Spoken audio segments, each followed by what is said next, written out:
C'est une affaire qui a énormément fait parler dans le monde des médias et qui a eu de sacrées répercussions. Humoriste et employé de la chaîne Canal+, Sébastien Toen participe à un sketch en forme de pastiche de l'émission de Pascal Praud, L'heure des pros, aux côtés de son acolyte de toujours, Julien Cazard en novembre 2020. Un sketch qui n'est pas du tout du goût de la rédaction de la chaîne cryptée et de son actionnaire majoritaire, Vincent Bolloré, qui possède également Que Nous, la chaîne d'information en continu où officie Pascal Praud. Quelques jours plus tard, l'humoriste de 45 ans est remercié par sa direction, ce qui soulève une vent de contestation au sein de la chaîne.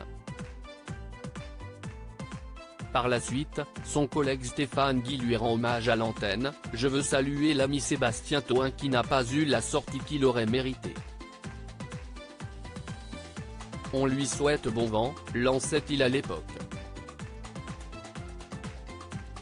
La direction de Canal+ n'apprécie pas du tout les propos de son employé et décide de le mettre à pied avant de le licencier.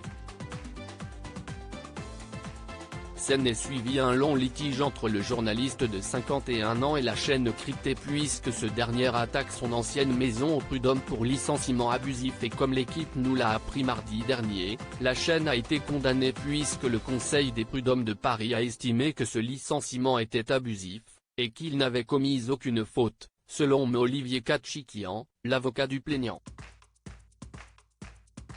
Une première victoire, mais pas la fin de l'histoire pour Stéphane Guy. Une belle victoire pour Stéphane Guy, qui s'accompagne d'une condamnation financière pour Canal+. Selon les informations du quotidien sportif, l'entreprise a été condamnée à payer 260 000 € en dommages et intérêts à son ancien employé.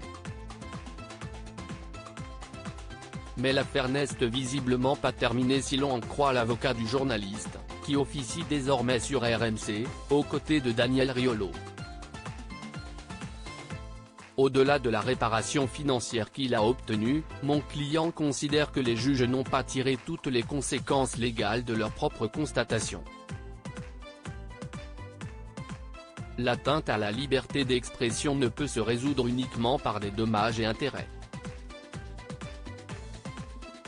Il poursuivra donc en appel son action pour obtenir l'annulation pure et simple de son licenciement, précise Katchikian. Une première victoire pour Stéphane Guy, mais une histoire qui est loin d'être terminée si l'on en croit son avocat.